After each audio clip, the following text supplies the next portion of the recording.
Parliamo di vinificazione in bianco o vinificazione senza macerazione. Come per la vinificazione in rosso non ci riferiamo tanto all'utilizzo di uve bianche, perché in effetti questo processo può essere utilizzato anche per uve rosse, ma ci riferiamo proprio alle fasi del processo, e la differenza fondamentale è proprio nella mancanza della macerazione. Quindi le fasi del processo di vinificazione in bianco sono le seguenti: l'uva viene portata alla cantina, viene diraspata, gli acini vengono pigiati e poi immediatamente pressati, e viene separata immediatamente la parte solida, cioè le bucce e i vinaccioli, dalla parte liquida. Quindi nella fase successiva, che è quella della fermentazione, andrà solamente la parte liquida ottenuta dalla polpa dell'acino.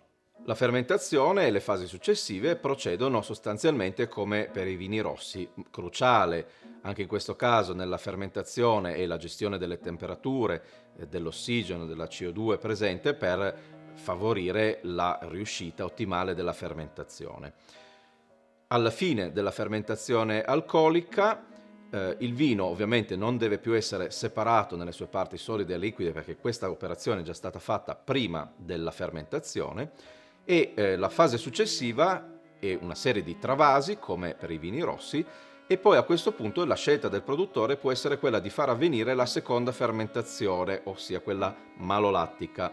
Solitamente per molti vini bianchi, soprattutto i vini bianchi più giovani, questa viene evitata in maniera molto semplice, abbassando le temperature. Al di sotto dei 20-22 gradi questa fermentazione ulteriore non può avvenire. Successivamente a questa fase, appunto con o senza fermentazione malolattica, il processo di affinamento può avvenire come per i vini rossi sulla base delle scelte del produttore, quindi può essere più o meno lungo in contenitori di tipologia diversa, dal legno alla terracotta, alla ceramica o all'acciaio, e poi dopo la chiarificazione, ancora più importante per i vini bianchi rispetto ai vini rossi, si va all'imbottigliamento.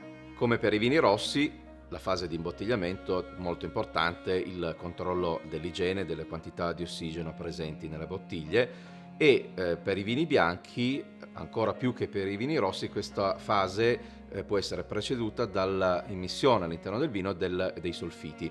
Nei vini bianchi le quantità di solfiti che possono essere utilizzate sono solitamente maggiori rispetto ai vini rossi, le quantità limite sono fissate dalle legislazioni dei vari stati, ma sempre maggiori per i vini bianchi rispetto ai vini rossi.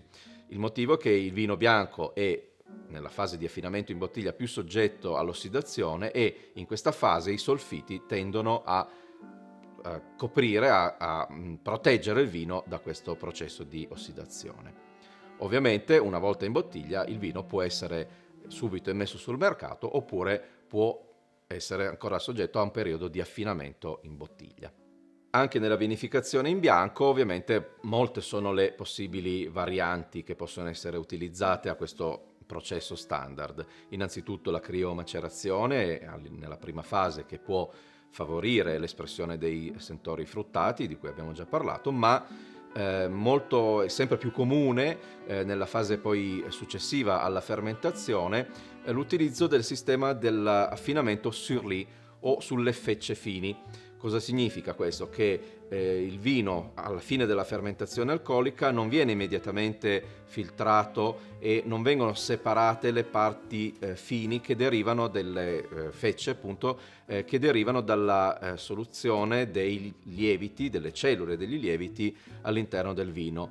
Quindi abbiamo all'inizio una massa importante di questi fecce molto fini che viene via via disciolta nel vino. Qui ne abbiamo un esempio in questo bicchiere. Uno degli effetti è quello di arricchire di toni dorati il colore del vino finale, lo vediamo bene in questo bicchiere, ma non solo questo, anche gli aromi derivanti dalla dissoluzione di questi lieviti possono dare dei risultati molto interessanti, andando ad arricchire il profilo aromatico di questi vini. Non solo, ma la dissoluzione di questi lieviti produce delle molecole che vanno a proteggere il vino dall'ossidazione. Fattore, come dicevamo prima, molto importante per i vini bianchi destinati a un affinamento o un invecchiamento.